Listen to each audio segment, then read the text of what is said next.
Bom dia a todos, bom dia a todas. Eu me chamo Gustavo, eu sou professor do IFRN, Campus Nova Cruz. Atualmente também exerço a função de coordenador dos cursos técnicos em Química Integrada e Subsequente. Vamos dar início à nossa palestra, né? Sejam todos bem-vindos à Expotec, nossa 7ª Expotec, nosso evento do campus. Eu estou aqui numa missão de ser o anfitrião aqui dessa nossa palestra, né? E então, como um bom anfitrião, eu gostaria de saudar todos aqui presentes, nossos estudantes, colegas professores, né, servidores, pessoal da comunidade externa, sejam todos muito bem-vindos. E uma saudação mais que especial ao nosso ilustre palestrante, meu amigo professor Willace, né? Ele gentilmente cedeu um pouco do seu tempo para nos agraciar aqui, para brilhantar o nosso evento com a sua palestra. Né? O Willace tem muita experiência, né? Tem muito conhecimento técnico e tem um carisma fora do normal. Então, falando aqui já sobre a palestra, ela é intitulada Unidade de Processamento de Gás Natural, né? A famosa UPGN. A palestra terá como ministrante o professor, como eu já falei, né? Professor doutor Willace Fernandes, da UFRN. Vou apresentar as credenciais aqui rapidamente do professor. Né? Ele tem como formação acadêmica graduação em Engenharia Química pela UFRN, pós-graduação no nível de mestrado e doutorado em Engenharia Química também pela UFRN. Sua experiência profissional, aqui bem resumidamente, que é extensa, mas eu tentei aqui fazer um resumo. Então, o Willace é ex-engenheiro de processamento e consultor técnico da Petrobras, na área de segurança de processos químicos, né? Uma dedicação de vários anos à empresa Petrobras, tendo sua aposentadoria agora no início de janeiro. Atualmente, o professor Willace é professor efetivo do Departamento de Engenharia de Petróleo, da UFRN, e também é diretor técnico da SP e POS Consultoria, Segurança de Processos e Práticas Operacionais Seguras. Então, antes de passar a palavra para o nosso ilustre palestrante, eu gostaria de desejar uma boa palestra a todos. Ao final da palestra será aberto para diálogo, questionamentos, ok? E eu peço aqui a todos que durante a palestra a câmera, tanto a câmera quanto os microfones, permaneçam desligados, ok? Então, muito obrigado. Mais uma vez eu agradeço a presença de todos e passo a palavra agora para o meu amigo ilustre, Dr. Willace Fernandes. Vou parar aqui minha apresentação. Tem a palavra, Willace. Valeu, bom dia a todos. Como é que vocês estão, gente? Sejam bem-vindos à 7ª Expotec, não é isso? Que bom, professores. Quero saudar os professores, vocês, alunos, bem próximos, profissionais da indústria, né? Já meus colegas de trabalho, né? E quero desejar a vocês que vocês aproveitem bastante, né? Esse tema, que é um tema muito grande. Nós vamos tentar resumir em 40 minutos, né? Mas o Gustavo me falou que eu posso demorar 4 horas. Foi o que ele me falou. Não sei se é verdade isso, mas eu vou usar somente 3 horas e meia das 4 que ele me deu, tá bom? Brincadeira, gente. 40 minutos, não se aperreiem. Fiquem tranquilos. Então, o professor Gustavo, um grande amigo de muito tempo. Fizemos aí muitos estudos de laboratório da UFRN, na época, né? Nosso doutorado e mestrado. E tenho uma admiração muito grande. Tenho fotos do professor Gustavo no campo comigo, em flotadores, que até hoje, quando eu passo, eu lembro do professor Gustavo, né? Do grande aprendizado que tivemos juntos, né? Na sua tese tem também, viu, Willa? A minha foto lá na tese está está registrado registrado lá para a eternidade. Não tem como mais, né, Gustavo? Já está registrado. Então, gente, eu queria agradecer bastante. E é o seguinte, como nós não sabemos tudo, tá, gente? Nós não sabemos tudo. Né? Nós temos um pouquinho de experiência, não, são só 36 anos, então não sabemos tudo. Mas o que é que eu faço nesses casos? Quando eu venho para uma apresentação como essa, eu trago uma pessoa que conhece mais do que eu do assunto. E hoje eu convidei o meu amigo, também amigo meu, engenheiro químico, engenheiro de petróleo da Petrobras, o Davidson Alves, que está aqui na sala. Eu quero agradecer desde já a presença, meu grande amigo. E ele veio aqui me puxar a orelha, viu? Se eu falar alguma coisa errada, se eu não souber, eu pergunto para o Davidson, porque o Davidson é o cara da Petrobras, tá? Então, trabalhando juntos, um excelente profissional está aqui, eu estou muito honrado com a presença dele e com a presença de todos vocês, tá? Então, quando nós falamos de unidades de processamento de gás natural, primeiramente, o que é o gás natural? Então, eu trouxe aqui um pequeno vídeo rápido, tá certo? Para que a gente possa saber o que é o gás natural, o caminho do gás natural, né? E aí, a partir daí, nós vamos começar a dialogar, vai ser um bate-papo aqui, bem tranquilo, bem rápido, já você vê que vão acabar, vai ser uma coisa tranquila e que nós vamos poder conversar bastante, tá bom? Então, vamos ver aqui o caminho do gás natural. Cotidiano de diferentes maneiras. Ele é utilizado como combustível em veículos, casas, lojas e indústrias. Também é usado na geração de energia das termoelétricas e serve de matéria-prima para a produção de fertilizantes. Em todo o mundo vem crescendo o consumo dessa importante fonte de energia, que tem como uma de suas vantagens a baixa emissão de resíduos poluentes. Mas até chegar ao seu destino final, o gás percorre uma longa jornada, que envolve muita pesquisa e investimento. O gás natural sempre chega ao consumidor final na forma gasosa. Ele é diferente do gás liquefeito de petróleo, GLP, mais conhecido como gás de cozinha, que é distribuído em botijões. O GLP é obtido a partir do refino do próprio gás natural ou do petróleo. O gás natural é um combustível fóssil presente nos reservatórios de petróleo. Ele pode estar dissolvido ou não em óleo e é encontrado em campos terrestres ou marítimos. Em muitos casos, a produção de gás natural está vinculada à produção de petróleo. Para iniciar a produção de óleo e gás, são necessárias uma série de etapas. Por exemplo, estudos para localizar campos promissores, perfurações, avaliação da descoberta e instalação das estruturas de produção. No mar, as plataformas extraem e separam o gás natural. O gás pode ser reinjetado no poço para aumentar a quantidade de óleo produzido.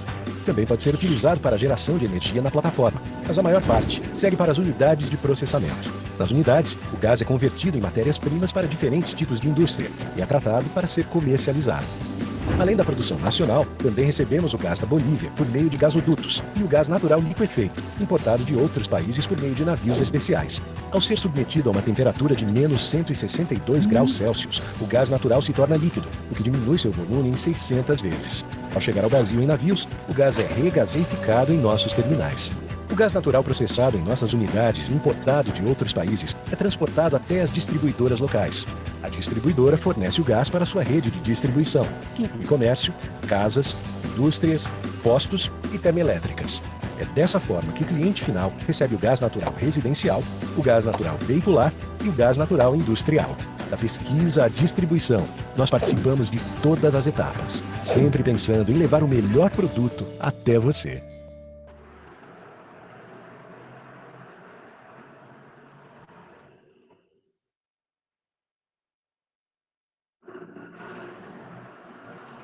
Vamos lá, que aqui tem um delay aqui, viu?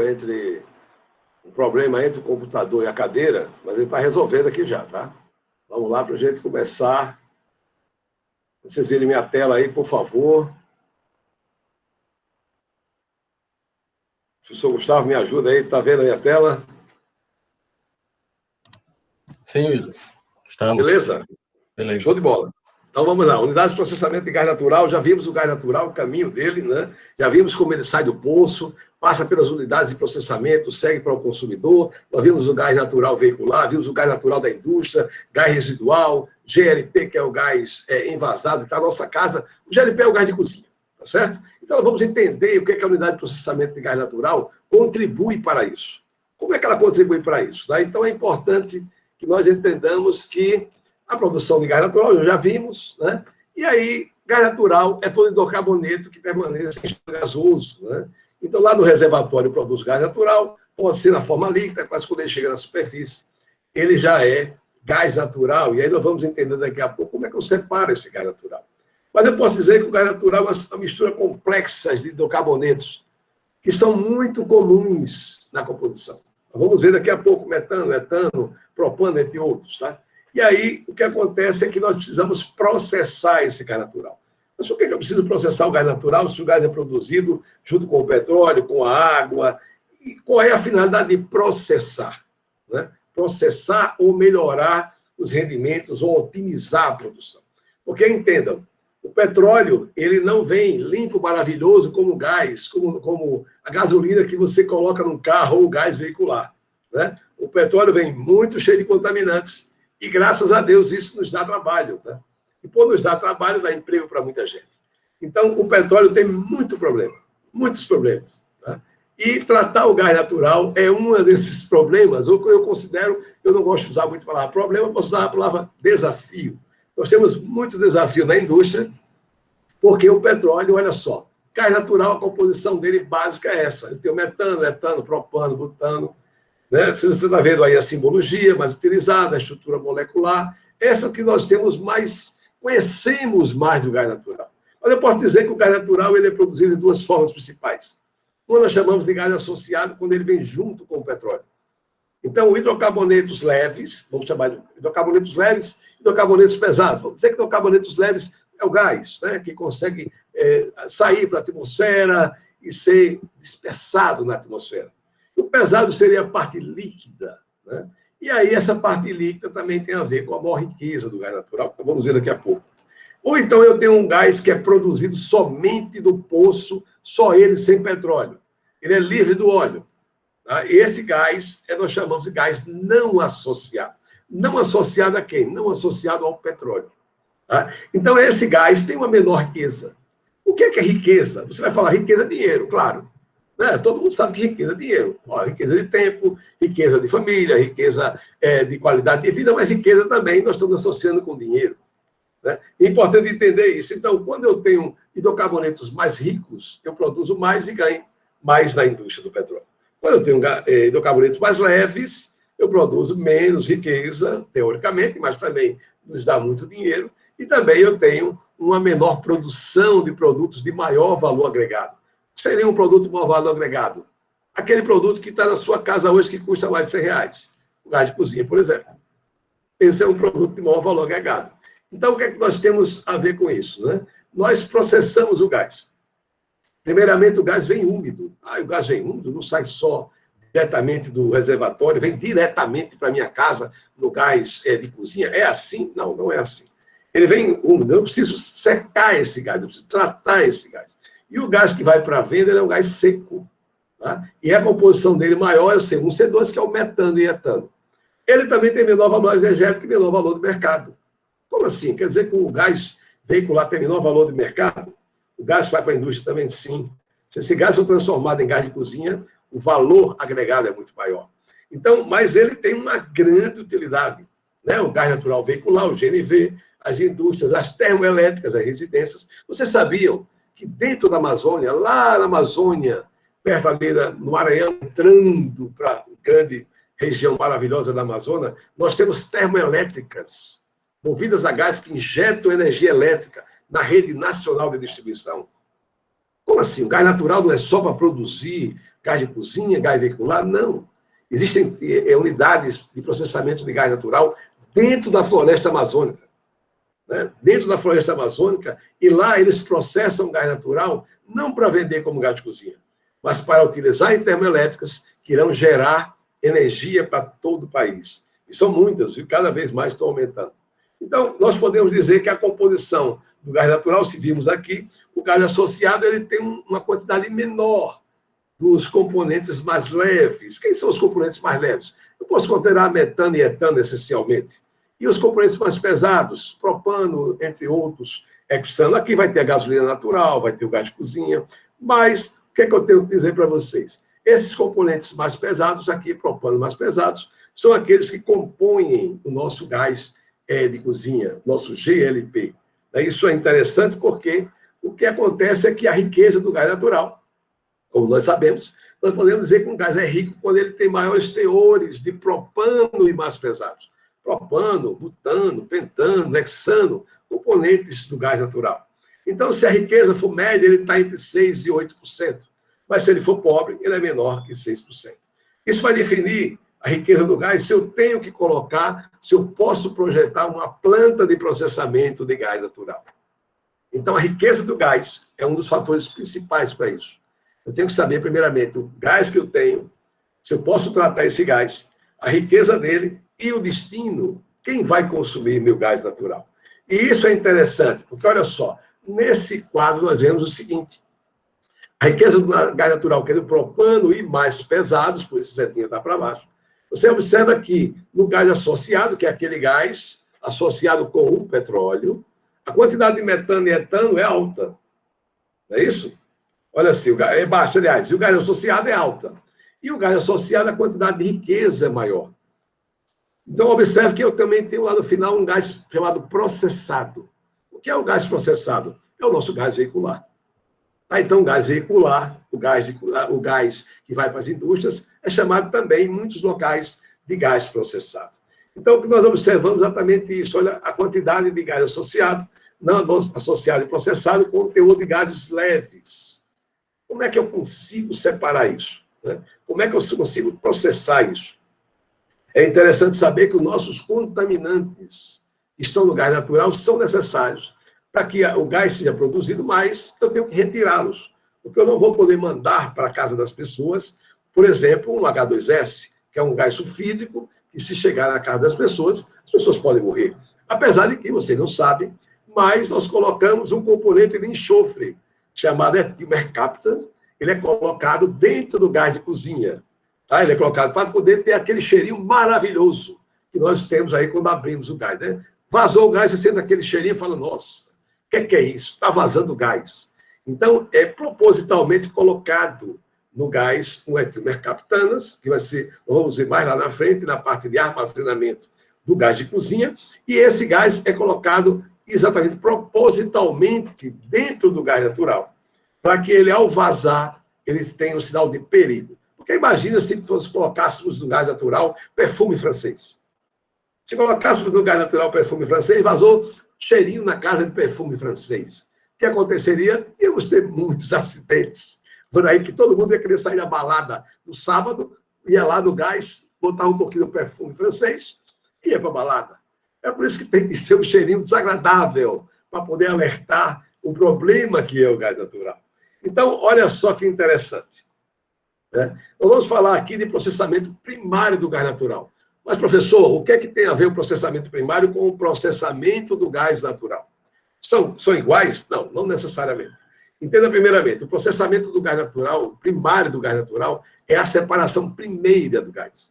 É quando eu vou separar o óleo da água e do gás. São os maiores componentes que eu tenho no gás natural. Então, nós vamos conversar exatamente sobre isso. E é por isso eu vou pedir para uma paradinha rápida, né? Para a gente poder aqui ver, vou fazer a mudança aqui para meu próximo vídeo com vocês, tá? Esse vídeo vai ser um pouquinho mais rápido, tá bom, gente? Eu acelerei ele para que a gente pudesse, vou botar aqui em 1,5 velocidade aqui. Vamos lá? A P-51 é a nova unidade flutuante de produção da Petrobras. É uma plataforma semi-submersível, composta de 4 submarinos, ponton, interligados entre si, onde se encontram os tanques de lastro, válvulas e bombas, que operadas remotamente pela equipe de embarcação, garantem uma perfeita estabilidade e flutuabilidade da unidade. Localizada na bacia de Campos e operando no campo de Marlim Sul, esta moderna plataforma será responsável pelo processamento do petróleo a ser extraído de uma rocha reservatório localizada a mais de 3.000 metros de profundidade, sendo 1.200 metros de coluna d'água. A P-51 é um projeto que representa a vanguarda tecnológica da Petrobras em exploração de petróleo em águas profundas.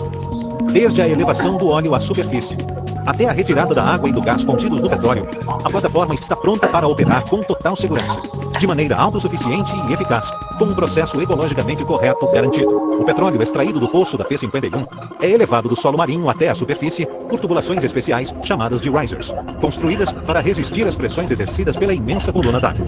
Os risers chegam à plataforma e são conectados aos manifolds, conjuntos de válvulas e instrumentos de controle necessários para proporcionar flexibilidade na operação da plataforma. No mesmo módulo do manifold, encontramos os lançadores e recebedores de PIG, fundamentais para a operacionalidade das linhas de elevação e equipamentos submarinos. Os PIGs limpam as linhas por ação mecânica, removendo parafina e outras substâncias que aderem às paredes internas. O óleo que chega ao manifold é alinhado para dutos principais, chamados headers de produção, que são responsáveis pela coleta do óleo proveniente dos diversos poços produtores de petróleo. O óleo coletado no spider deck é então direcionado para os pré-aquecedores, que são dispositivos de troca de calor através do uso de placas paralelas, onde a energia que seria desperdiçada no trajeto é recuperada, elevando a temperatura do óleo em cerca de 48 graus Celsius. Dos pré-aquecedores, o petróleo segue para o aquecedor de produção, onde estão localizados trocadores de calor do tipo casco tubo. A água quente sob pressão percorrerá a estrutura interna destes trocadores, constituída por vários tubos de pequeno calibre. O petróleo ocupará o casco que os envolve, permitindo assim a troca de temperatura entre a água e o petróleo. É nesta condição que o petróleo entra no separador de produção. Também conhecido como separador de primeiro estágio, este vaso opera sob o controle de algumas variáveis, como pressão, temperatura e nível de interfaces óleo-água e gás-óleo. Com o controle dessas variáveis e através do cumprimento do tempo de residência pré-estabelecido em projeto e da utilização do agente desemulsificante e anti-espumante adequado, garante-se que as fases óleo, água e gás sejam tratadas individualmente nos sistemas subsequentes e enquadradas nos mais restritos padrões de qualidade requeridos. O óleo que resulta deste processo segue agora para o tratador de óleo. Este equipamento tem o objetivo de enquadrar o teor de água e sedimentos e, por consequência, o teor de salinidade do óleo. Para isso, utiliza-se um campo elétrico de corrente alternada como meio de desemulsionamento. Este campo elétrico provoca um alongamento das gotículas de água em sua direção, criando uma força de atração entre as gotículas próximas, enfraquecendo a película de emulsificantes naturais e induzindo junção, resultando posteriormente na decantação das gotas de água. O óleo que sai do tratador de óleo é resfriado em um trocador de calor do tipo placas paralelas, onde o fluido de resfriamento é o próprio petróleo. Após o resfriamento de 110 graus para cerca de 60 graus, este óleo segue para o separador atmosférico, que é o seu último estágio de estabilização.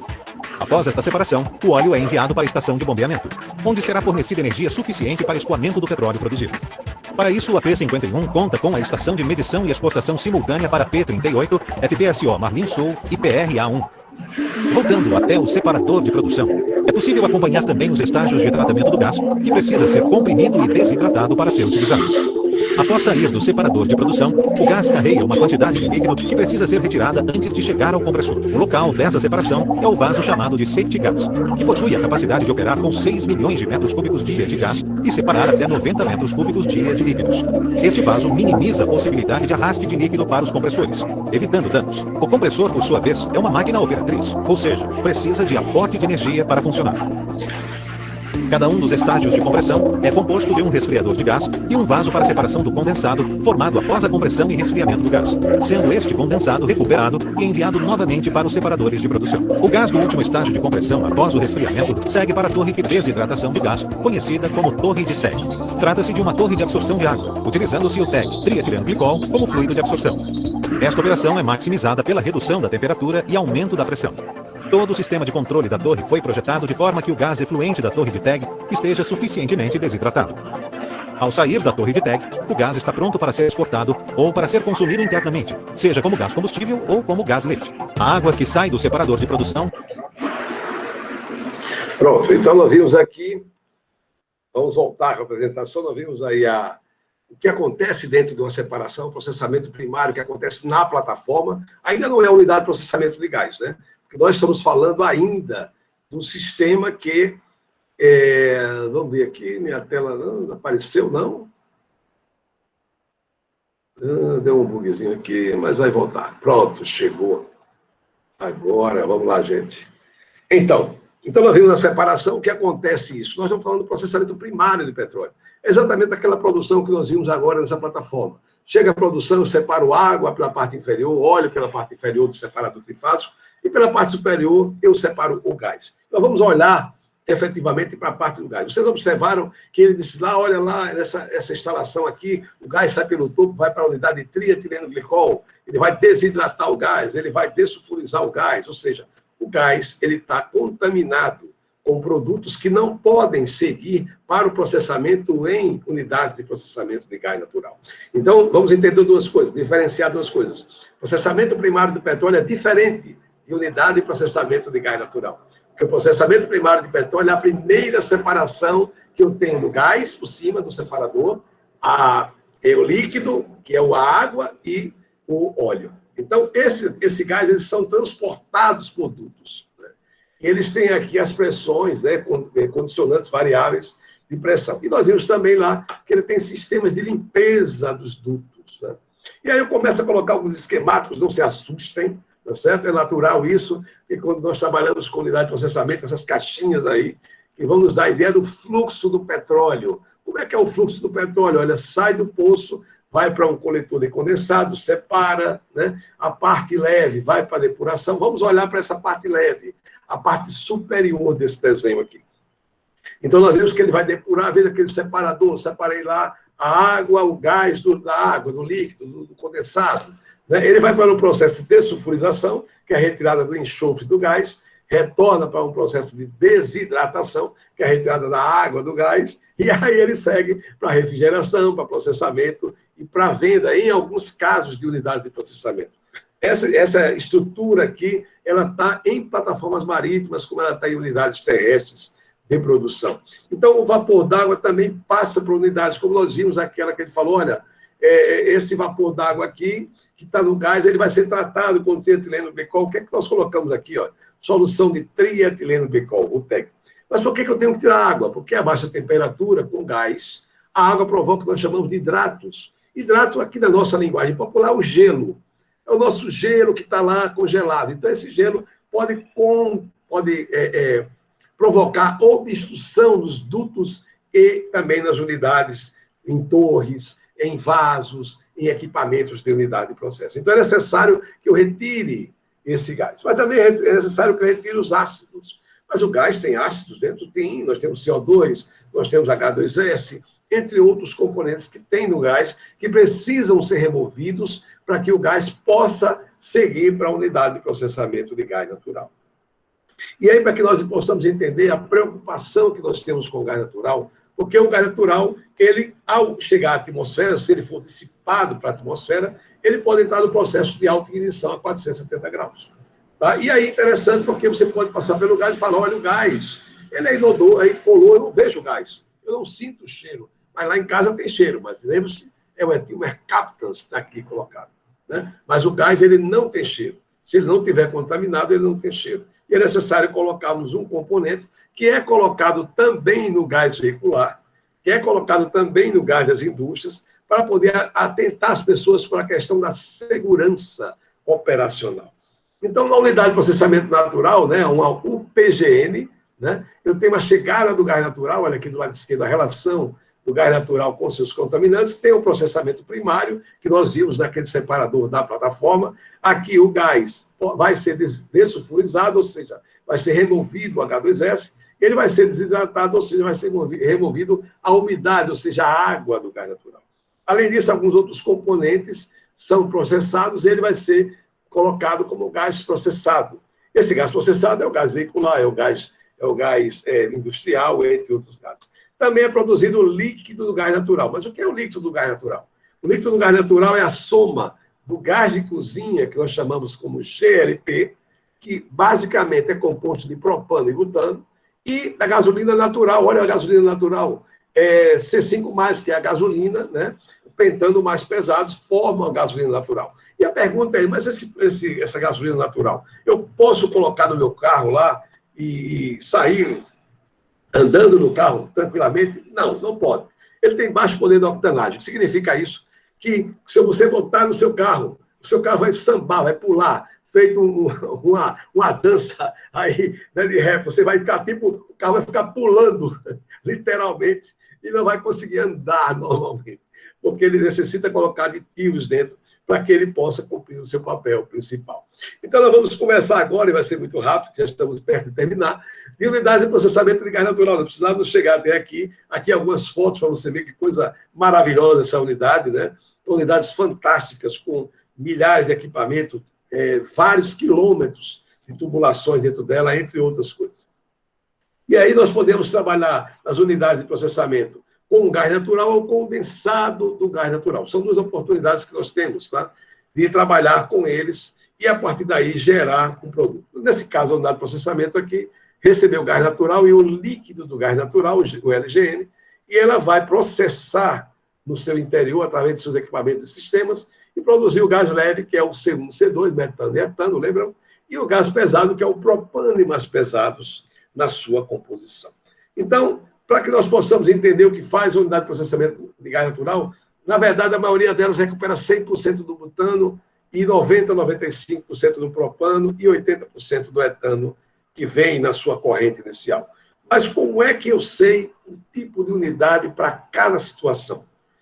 Para que eu possa escolher meu processo, eu tenho que saber qual é a composição desse gás, qual é a pressão que eu tenho disponível, qual é a recuperação, qual é o mercado consumidor, entre outras coisas. Então, nós temos praticamente 4 finalidades da unidade de processamento de gás natural. Nós temos a primeira finalidade da unidade, que é o processamento do gás natural, que é exatamente a produção do GLP, gasolina, o gás veicular, entre outros. Nós também temos unidades que ajustam o seu ponto de orvalho para que possam ser exportadas ou serem vendidas. Temos unidades também que processam somente o condensado do gás natural. Mas o condensado não é gás. Por que tem condensado? Porque nas condições de pressão e temperatura, esse gás se condensa. Eu tenho unidades que trabalham só com esse processamento. E eu também tenho unidades que trabalham para recuperar líquido do gás natural. E são finalidades das unidades de processamento de gás natural.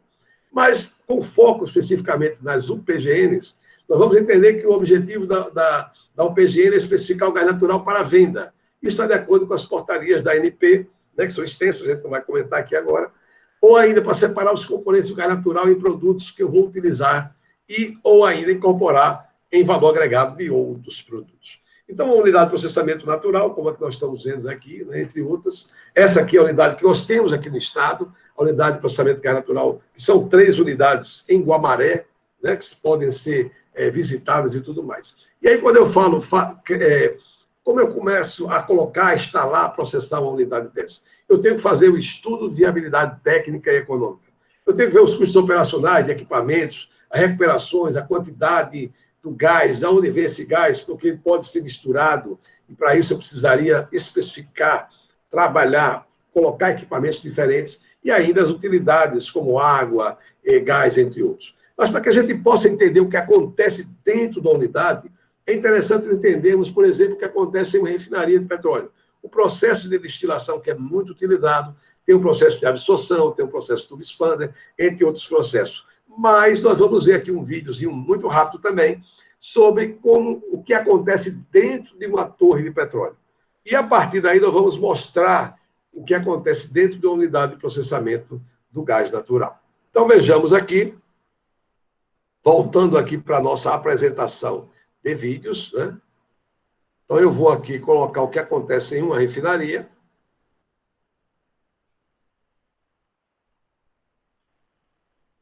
Vamos lá. Constituído por uma mistura complexa de vários compostos.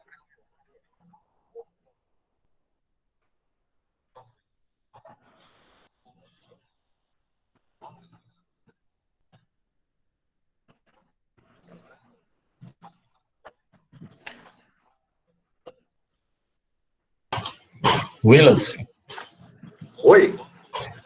não está passando o vídeo.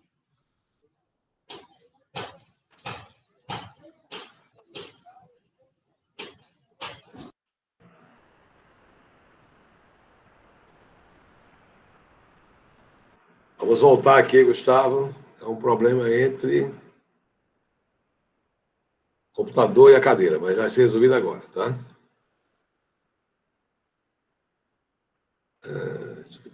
Aqui, na verdade eu coloquei o vídeo errado.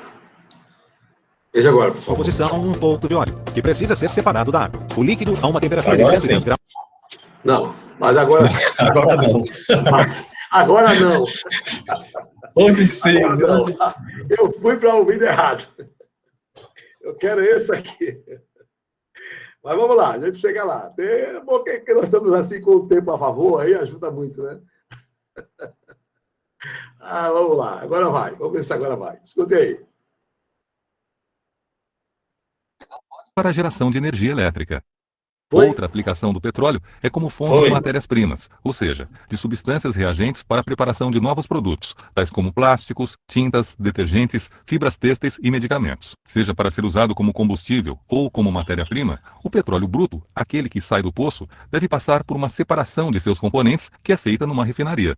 O principal processo da refinação é a destilação fracionada, que separa o petróleo em misturas mais simples, chamadas frações. Nesse processo, o petróleo é aquecido em um forno a cerca de 600 graus Celsius, sendo vaporizado. O vapor produzido é enviado para a torre de fracionamento ou coluna de destilação, que é um tubo vertical formado por bandejas horizontais dispostas uma sobre as outras com temperaturas diferentes. As temperaturas das bandejas inferiores são mais elevadas que as das bandejas superiores. Ao subirem pela coluna, os vapores do petróleo são resfriados.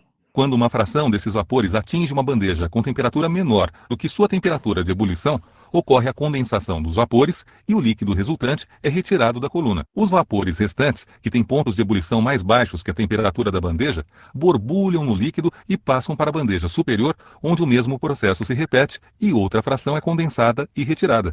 Isso ocorre continuamente ao longo de toda a coluna. Acompanhe a indicação das frações, seus intervalos de ebulição e a composição química representada pelos números de átomos de carbono nas moléculas constituintes de cada fração. O óleo lubrificante, constituído por moléculas com mais de 17 átomos de carbono, é a fração menos volátil, fervendo a temperaturas superiores a 305 graus. O óleo diesel, com 13 a 17 átomos de carbono por molécula, é usado como combustível em caminhões e ferve numa faixa de temperatura mais baixa, entre 235 e 305 graus. Em seguida vem o querosene, que ferve entre 175 e 235 graus e possui 11 ou 12 átomos de carbono em suas moléculas. Ele é utilizado como combustível em aviões. A gasolina, usada como combustível em automóveis, é constituída por moléculas que têm de 5 a 10 átomos de carbono e sua faixa de temperatura de ebulição está entre 40 e 175 graus. O gás, usado como combustível doméstico e industrial, é a fração mais volátil do petróleo, sendo constituído por moléculas que possuem de 1 a 4 átomos de carbono.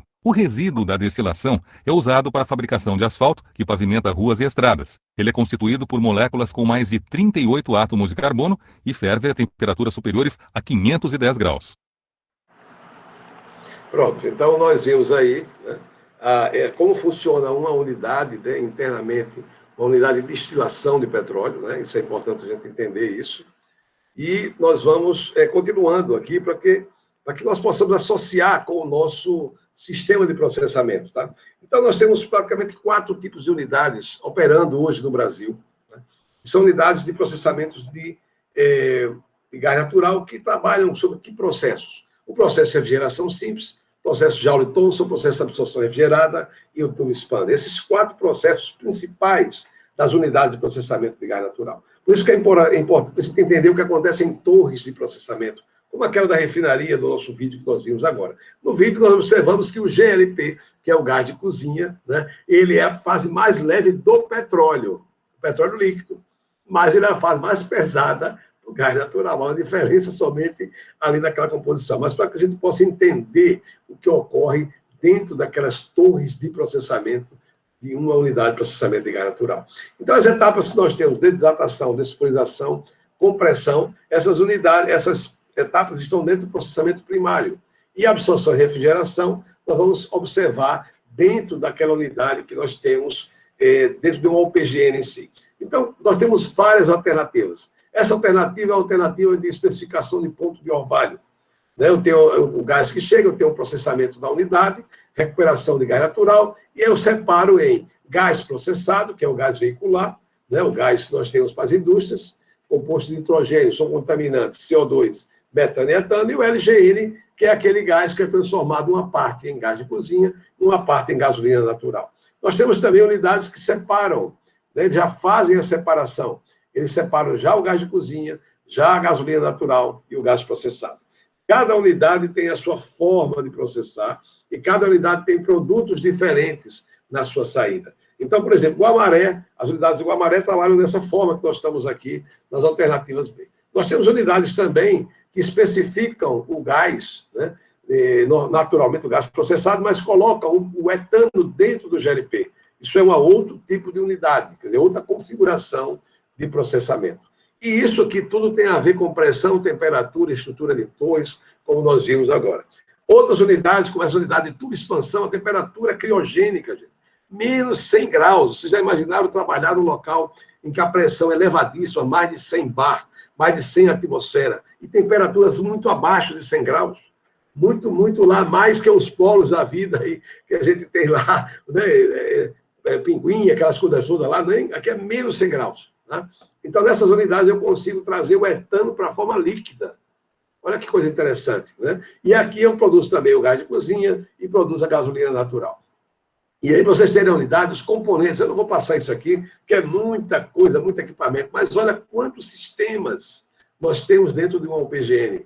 Nós temos vários sistemas de desatação, refrigeração, separadores, torres de processamento, ou seja, é uma infinidade de equipamentos, sistemas, tubulações, pressões, temperaturas, automação industrial, importantíssimo, professor Gustavo, a participação do técnico químico aqui, especificando os produtos, fazendo acompanhamento da qualidade, passando informações para a operação. Existe uma simbiose muito grande entre operação e laboratório. Então, parabéns aos técnicos químicos, vocês são muito importantes nesse processo, vocês contribuem efetivamente para a qualidade desses produtos aqui. Trabalhei com muito tempo com o pessoal do laboratório, o pessoal de extrema qualificação, que traz muitos resultados e trazem muitos ganhos para a empresa. Então, é muito importante você saber onde você está enquadrado. Então, nas plantas, nós temos equipamentos como trocadores de calor, esse aqui do lado esquerdo, ou compressores de gás que você encontra nas plantas de processamento. Nas plantas de processamento também nós temos unidades de supervisão e controle. Olha só, um técnico de operação desse aqui, ele toma conta, esse aqui toma conta de 8 unidades, esse de 4 unidades. O número de unidades não significa que sejam mais trabalhosos ou menos trabalhosos, só que quanto menos unidades, mais complexas são as unidades. Aqui é uma foto do polo industrial de Guamaré, a unidade central de controle, e todo aquele polo está centralizado em 4 profissionais que tomam conta de tudo automatizado, é uma adrenalina pura o trabalho aí. Então, vamos ver rapidamente os processos que nós temos de recuperação do gás natural. Nós temos o Joule Thomson, que é o processo mais simples que tem. Em qualquer lugar você aplica inclusive para tratamento em locais que você não tenha muita estrutura, nem pode investir muito na indústria. Tá? Então, restrição para resfriamentos secundários e a recuperação dele é baixa. Ele recupera 75% do propano e 100% do butano que tem. Então, o processo, você vê, é um sistema de compressão e resfriamento e uma válvula de expansão. A Joule Thomson, que é uma válvula de expansão, uma válvula especial.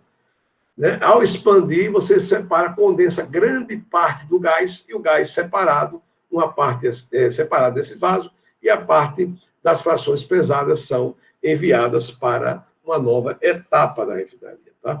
Então, nós temos as características do Joule Thomson, como baixa recuperação, é um custo muito baixo, rápida instalação, entre coisas. Então, você pode usar em campos mais diferentes. Também nós temos os problemas operacionais, eu não vou me deter nessa parte, né, por conta do tempo, tal, mas nós temos vários problemas operacionais que trazem a partir disso. Outro processo é o processo de UPGN de refrigeração simples. Então, ele trabalha com temperatura e baixas temperaturas e pressões da ordem de 40 atmosferas, aproximadamente. Ele trabalha com um fluido refrigerante, geralmente o propano, com temperaturas de menos 40 graus, olha só, menos 40 graus. E aí, eu tenho aqui uma planta, né, que faz esse processo, observa quantos equipamentos, torres como aquelas que nós vimos no vídeo, entre outras, né? E aí também, eu não vou me deter nos problemas operacionais, mas entre eles eu tenho problemas de hidrato, né? Sistema de supervisão, entre outros problemas que eu possa trazer, né? Eles são a recuperação média dele.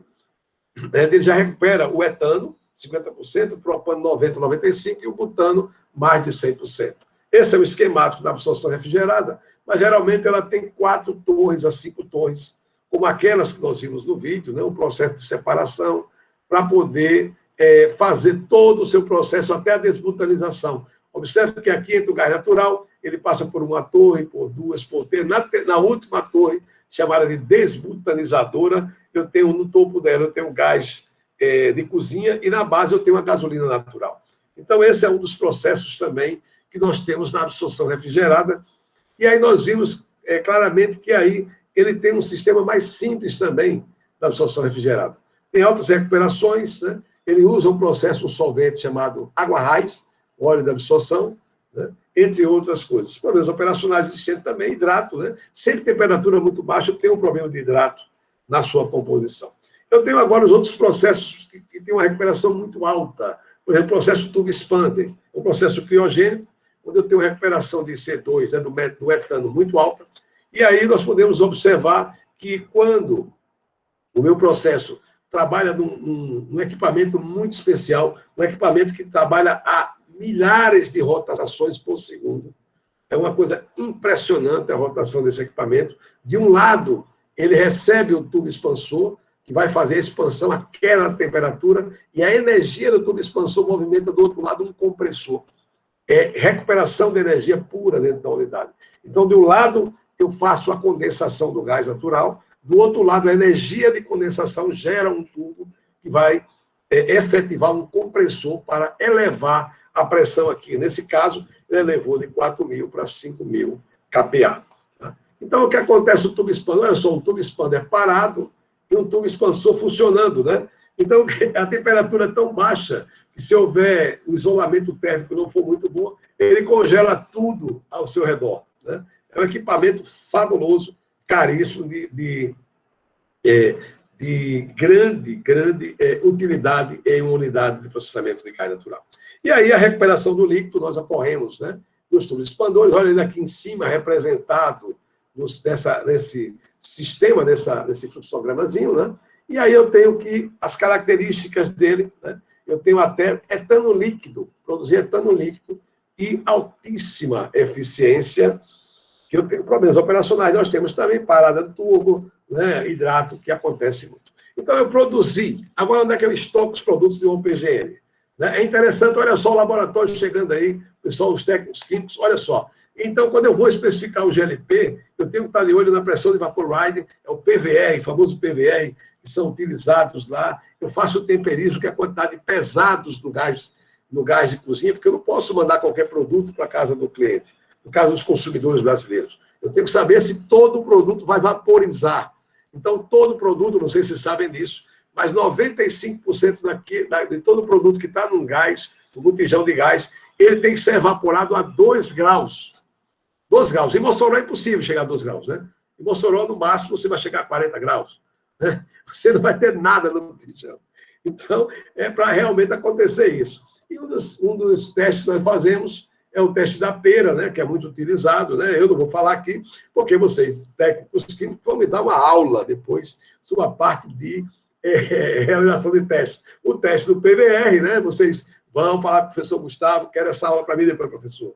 E depois nós sabemos como comercializar o GLP. Então, nós temos várias formas de comercialização, mas, principalmente, os consumidores podem ser residenciais, industriais, podem ser até petroquímicas que recebam isso. E interessante para o pessoal da química, olha só, cada produto desse tem uma especificação.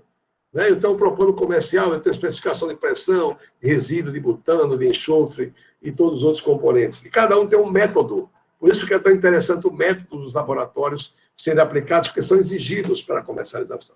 Então, quando eu produzo o gás de cozinha, eu armazeno o que nós chamamos de esferas.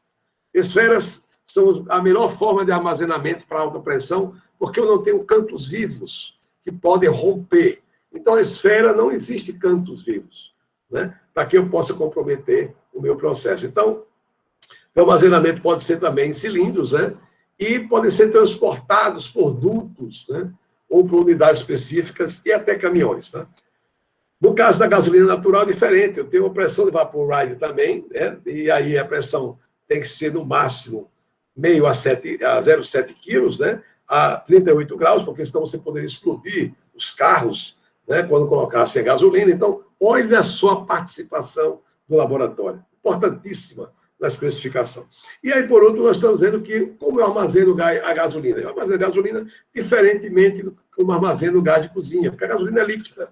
Então, eu posso colocar em tanques de teto fixo ou um teto flutuante como esse, onde o teto fica sobre o líquido e fica subindo e descendo à medida que eu encho ou eu esvazio a minha instalação.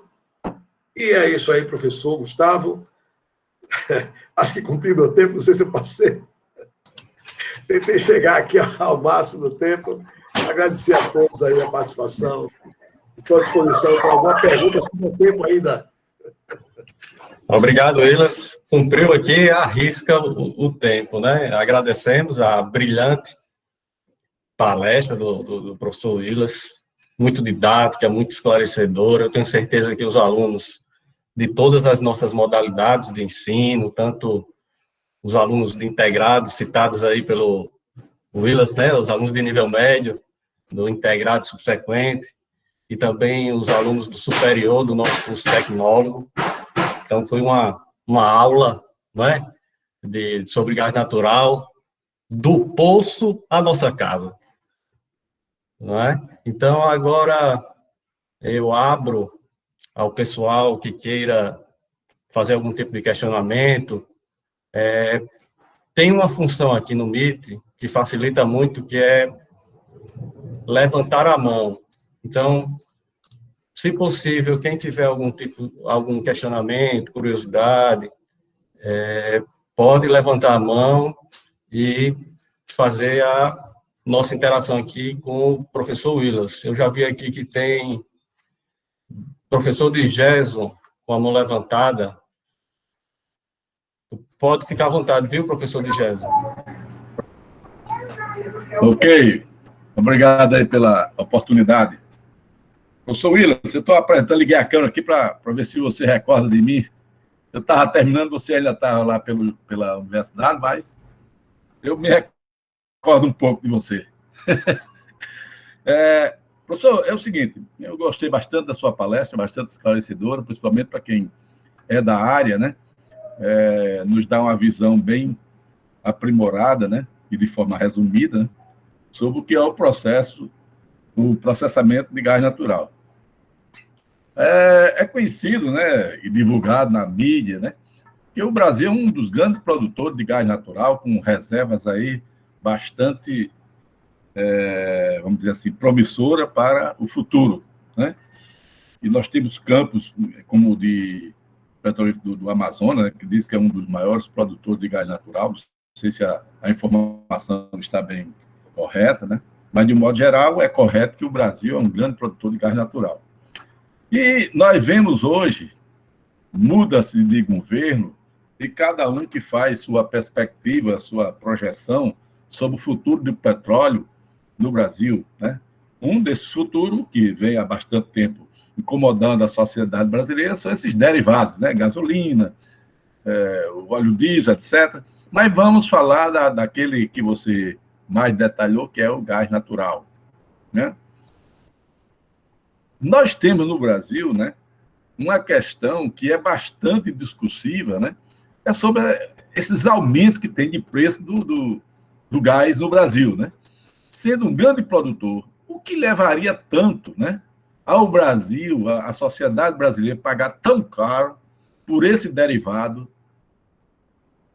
que está no dia a dia na nossa vida, né? Seja o gás natural para alimentação, né, veicular, né, que é o propriamente, ou o gás que é feito, né, para o consumo na nossa casa, na nossa residência. O que levaria, né, a esse derivado ser tão, vamos dizer assim, ser tão caro para a sociedade brasileira? Ok, professor. Excelente pergunta, né? Muito bem contextualizada.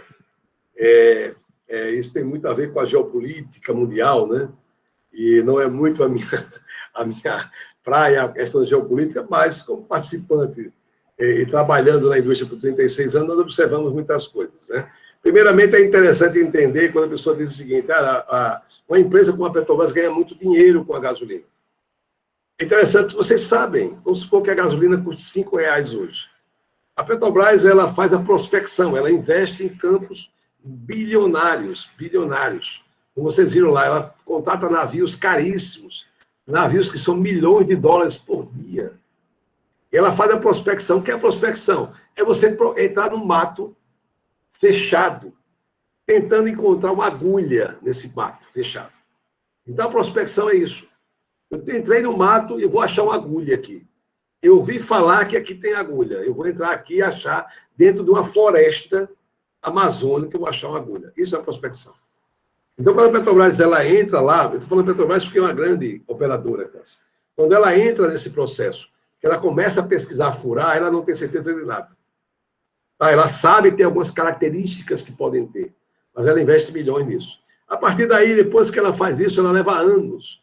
Olha, não sei se vocês sabem, mas chega a ser até de 15 anos o tempo entre uma prospecção e o início do primeiro óleo ser produzido na plataforma. Até 15 anos. O David está aqui, ele é um engenheiro de petróleo, ele pode até me corrigir e acrescentar mais informações. Mas olha só, olha quanto tempo se investiu, milhões e bilhões de dólares para isso. Depois nós temos o processamento que vocês viram, a produção, temos transporte de navios, temos plataformas marítimas, estruturas de engenharia enormes, caríssimas. Todo esse processo, até você refinar e levar até a distribuidora de petróleo, tudo isso é custo de Petrobras. E a Petrobras ganha menos do que 40% do valor que é pago pela gasolina. Né? E aí o restante está entre quem vende o produto e os impostos. Então, gente, eu não vou falar bem, falar mal, não é isso meu papel aqui, mas tudo é uma política de governo. Se o governo usar o petróleo como um fator impulsionador da sociedade, o petróleo, que era até pouco tempo atrás, 2,50, 2,70, hoje passou dos R$5. Puramente política do governo. Porque não existe, o Brasil anteriormente não equiparava os preços com o petróleo internacional. Agora se equiparou. Então, uma coisa é você comprar alguma coisa em reais, outra coisa é você comprar em dólar e converter para reais. Eu não sei se era isso, professor, mas espero ter ajudado aí com um pouco da minha informação. Estou aberto a novas perguntas, se der tempo ainda, né, professor Gustavo? Está correndo aí, mas estou à disposição. Temos tempo. Agradeço o questionamento. Oi. Dúvida. Se alguém quiser, pode perguntar no chat, pode chatear, né? Se alguém quiser pode chatear também. Chatear. Eu dei a opção aqui de levantar a mão, mas fiquem à vontade também para utilizar o chat, ok? Eu acho que tem o professor Regis. Estou vendo aqui com a mãozinha levantada. Fique à vontade, Regis.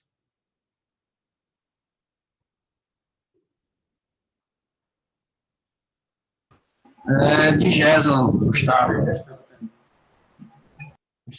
É porque fica aqui do lado. Entendi. Entendi. Desculpa, que eu tinha deixado a mão aqui levantada. Desculpa. Não, é porque a mãozinha levantada ficava mais próximo de Regis do que de Gerson. Eu imaginei que era Regis. É porque ele gosta muito de mim, sabe? Ele não quer separar, sabe? Bem, eu estou acompanhando o chat aqui, eu não estou vendo nenhum questionamento. Willis, com relação a esses costumeiros acidentes que acontecem em residências com gás, o que é que você poderia falar sobre isso, essa parte de segurança? É um problema dos botijões, manutenção, alguma coisa assim?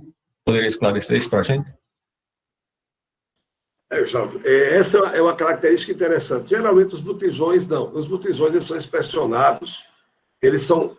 É obrigatória a inspeção dos botijões, certo? Eles são testados a altíssima pressão. Todos esses locais que têm cilindros, eles são testados a uma pressão maior do que 15 kg-força por centímetro quadrado.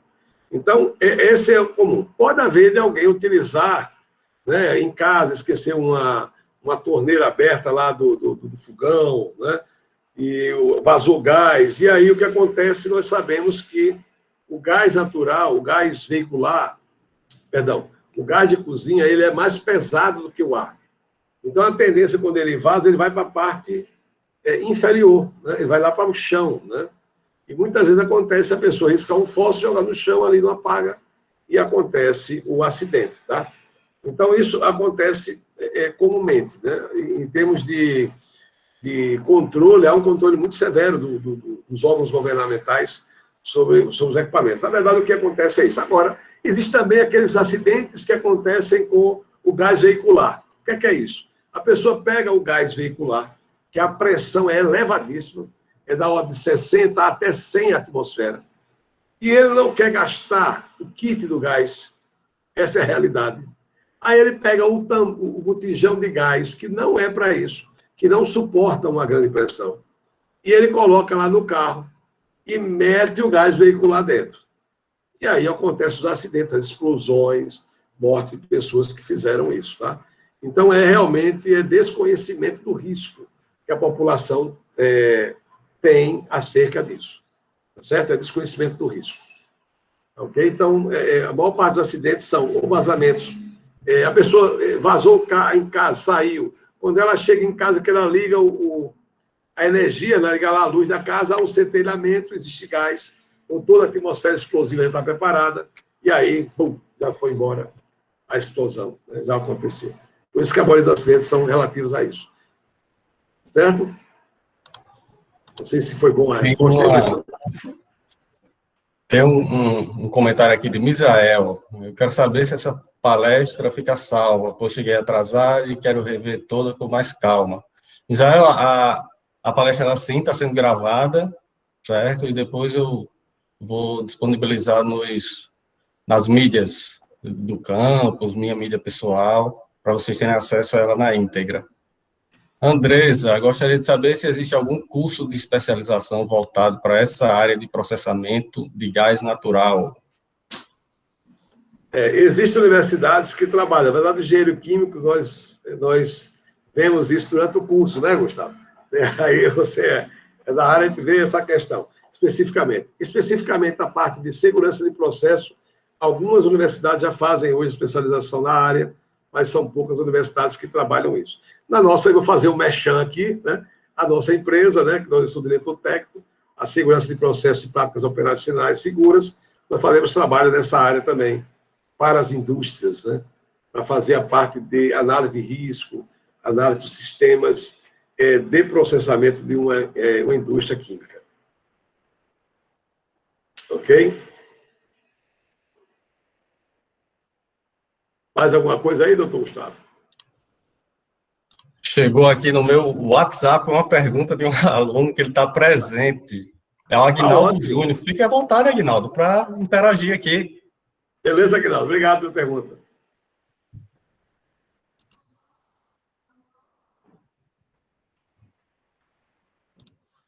Não, Wilson, ele entrou no meu WhatsApp para fazer uma pergunta. Eu estou pedindo para ele fazer agora aqui.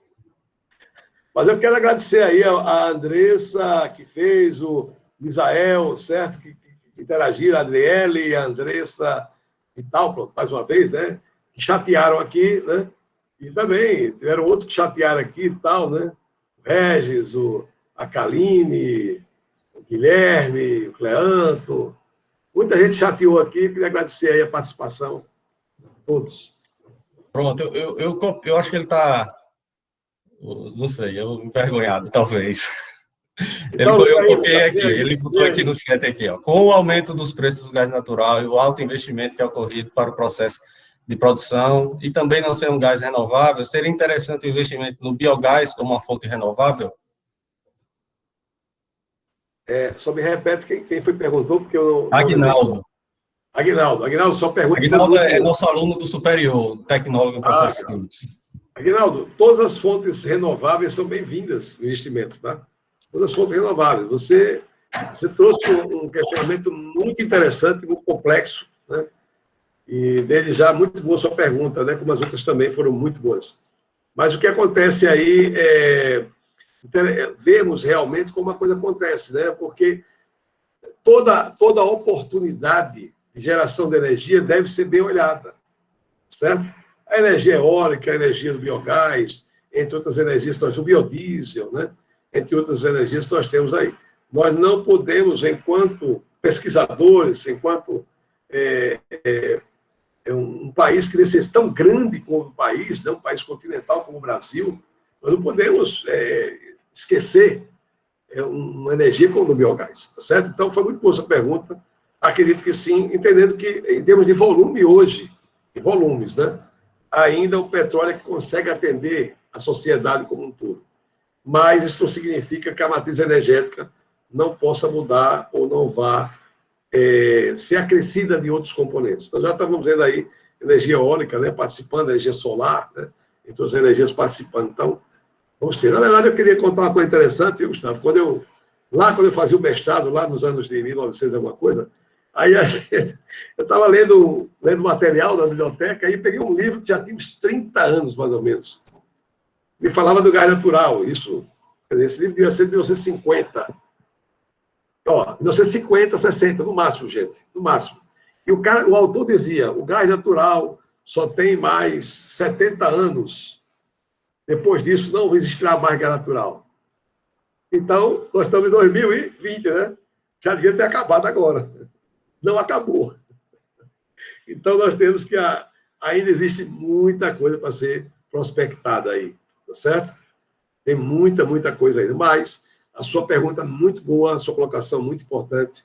Nós temos que olhar, sim, para as fontes alternativas de energia. Eu vi aqui que o aluno Franciel da Silva, do superior, ele levantou a mão e abaixou. Será que ele gostaria de fazer algum questionamento, Franciel? Era em relação à energia. Está relacionado ao que o Leonardo perguntou, mas teria uma forma de fazer com que o petróleo se tornasse menos poluente? E o que fazer para os resíduos serem mais reaproveitáveis? É só em relação ao asfalto ou tem mais outras coisas?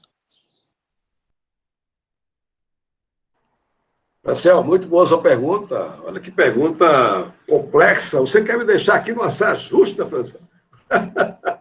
Essas perguntas complexas demais. Gustavo falou que as perguntas iam ser mais tranquilas, viu, Gustavo? Você não falou que o negócio ia ser tão complexo assim. Foi uma pegadinha. É pegadinha. Eu achei que você fez uma pegadinha comigo, Franciel. Brincadeira, Franciel. Pergunta sua muito boa. Quer dizer para você que sim. O mais interessante é o petróleo pode sim. O petróleo hoje ele é aplicado industrialmente. O petróleo não gera os resíduos que nós vimos aí. Ele gera resíduos em formas de sistemas que nós não temos aplicação total. Mas é por isso que é tão importante a pesquisa, né, nas instituições de ensino. Por isso a importância da pesquisa. Imagina você pegar um resíduo de petróleo e você dar um destino, como tem aí vários destinos, como confecção de tijolos, como utilização em asfalto mesmo, mistura com resíduos de petróleo, entre outros produtos. Então, assim, a importância da pesquisa no país é muito grande. Tá? Então, o que você tem levantado, sim. E vou dizer para vocês uma coisa, vocês que estão nessa sala. O Brasil precisa de vocês. Precisa de novas inteligências, precisa de pessoas que pensem diferente, que saiam da caixa, que chegaram no mundo onde não tenha tantas limitações, porque o nosso mundo, eu tenho um pouco mais do que 55 já, né? Eu passei dos 5. O nosso mundo era um mundo em que nós tínhamos a nossa mente limitada, quadrada, fechada, horário, tudo. E vocês entram no mundo com uma visão muito mais aberta. Então, quantas pesquisas, quantas inovações, quantas coisas novas vocês vão descobrir para a humanidade. Então, sigam em frente nos estudos. Nós precisamos de pessoas, precisamos de você, com sua mente aberta. Precisamos de você, Franciel, com a sua ideia inteligente, da pergunta sua inteligente, e as que estiveram aqui recentemente, muito boas também, né? Que o Adriele e tal, que fizeram aqui antes de Israel, né? Essas pessoas fizeram perguntas aqui, muito bom. Então, precisamos sim que vocês mudem a pesquisa no país. Bem, eu acho que não tem mais nenhum questionamento aqui no chat, nem ninguém levantou a mão. Então, eu gostaria aqui de agradecer muito, mas muito mesmo, ao professor Willas, meu amigo Willas, por essa brilhante palestra, né, esclarecedora, essa interação que ele fez aqui conosco, certo? Em nome de todos que fazem, né, o nosso campus, agradecer em nome dos alunos, que é o nosso principal alvo, né, nossa vitrine aqui, tudo que a gente faz é direcionado para abrilhantar mais o conhecimento dos alunos, né? Então, agradecer em nome dos professores aqui do campus, em nome da gestão do campus, agradecer a presença do professor Willas. Willas, eu só queria que você é bom, né, nessa parte, e deixasse uma mensagem aí de motivação para os nossos alunos, para que eles sigam aí nessa carreira, que eu sempre digo que é uma carreira promissora, a parte da química, e eles às vezes perguntam, professor, mas o mercado? Eu digo, o mercado é o mundo, né? O mundo está aberto aí, e eu sei que em algum ponto desse nosso mundão aí tem alguma empresa aguardando por eles. Então, eu só gostaria, assim, para finalizar, você deixasse uma mensagem motivadora aí para os nossos queridos alunos do Campus Nova Cruz. Eu já queria agradecer a todos os presentes, agradecer ao convite, meu grande amigo, professor Gustavo, de muito tempo atrás já, né? Não vou dizer o tempo aqui, Gustavo, você é muito novo, senão vou dedurar você, tá? Mas aí, queria agradecer a todos aí também, ao meu amigo Davis, que participou aqui, e outras pessoas, eu não consigo ver todos aqui, mas todos aqueles que participaram aqui, nominalmente, né, quero agradecer e deixar para vocês uma mensagem que não é minha, tá? Mas o Winston Churchill, aquele cara lá da Segunda Guerra Mundial, que ele estava sendo bombardeado a Inglaterra, e ele dizia para as pessoas, vamos ganhar essa guerra, vocês não desistam, vamos ganhar a guerra. E ele ficou ali horas e horas, ele caminhou a um local que estava totalmente destruído, e lá ele disse, vamos ganhar essa guerra, e ganhar a guerra. Alguns anos depois de ganhar a guerra, Winston Churchill foi convidado para ser palestrante de uma turma que estava concluindo o ensino, na época eu acredito que fosse um ensino como esse do IFRN. Eu acho que sim, porque era uma turma de pessoas muito inteligentes, então só podia ser do IFRN. Né? Então, ele chega lá e a palestra dele, ele sobe para fazer a palestra, já velhinho, e ele começa a palestra, ele diz 3 frases. Ele olhou para o pessoal e disse, nunca desista. E ele ficou quase 5 minutos parado e o pessoal esperando ele falar. Depois ele disse, nunca desista. E no último, ele ficou mais uns 10 minutos e ele disse no final, nunca desista do seu sonho. Eu quero dizer para vocês, nunca desista do seu sonho. Está difícil para todo mundo, está complicado dessa maneira, mas o seu sonho é maior do que os problemas. Continue com o seu sonho de concluir a sua escola, a sua universidade, o seu IF. Continue acreditando em você. Você é a variável mais importante da sua vida, da sua família e do seu sucesso. Nunca desista do seu sonho. Essa é a mensagem, professor Gustavo. Um grande abraço e um grande abraço do coração de todos vocês. Obrigado, Willas. Mais uma vez, agradecer em nome de todo o IF, Campus Nova Cruz, sua presença hoje aqui, abrilhantando o nosso evento com essa magnífica palestra. E também dizer ao professor Willas que nosso campus, né, esperamos que essa nossa situação de pandemia ela passe o mais rápido possível, né? Dizer que o campus está aberto, né, para você nos visitar nossas instalações, conhecer nossos cursos, nossos laboratórios, né? Temos laboratório de processos químicos, temos uma fábrica de saneantes, né, que está encabeçada aí pelo professor Digeson.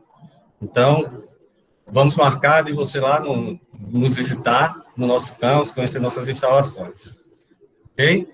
Então, eu agradeço a presença de todos, a contribuição de todos, não é? O evento segue, nós temos aí apresentações de trabalhos, de conclusão de curso, de projetos de pesquisa, extensão, temos mini cursos sendo oferecidos. Então, para os alunos, não termina aqui não, certo? A palestra só foi mais para engrandecer ainda mais o nosso evento. Então, participem desses movimentos, dessas defesas de RPP, de TCC, ok? O evento é para vocês. Então, eu agradeço aqui mais uma vez a presença do professor Willas Fernandes. Só um comentáriozinho, viu, Willas? Tem um professor, Saulo, que ele é bem mais novo, né? Vamos dizer assim. Disse que achou você muito parecido com o professor Bosco. Aí eu falei, ele era o filho mais velho, eu sou o caçula. Aí ele disse, por isso. Ok? Um abraço, Willas. Eu não sei não, viu, Gustavo? Mas parece com o Bosco mesmo, viu, professor? Eu vendo, eu só me lembrei de Bosco lá do laboratório. Parabéns pelo trabalho, viu, professor? Bosco tem 3 filhos, né? O William o mais velho, o Norberto do meio e eu caçula. E eu era o filho da Elisa, né? Quando eu fazia doutorado, eu fui o filho da Elisa. Então, estamos em família. Da mesma família, pronto. Estamos na família, professor Saulo. Então, eu finalizo aqui nossa sessão da palestra, agradecendo a todos. Antes de finalizar aqui, eu vou interromper a gravação, só para disponibilizar ela mais tarde, ok? Então,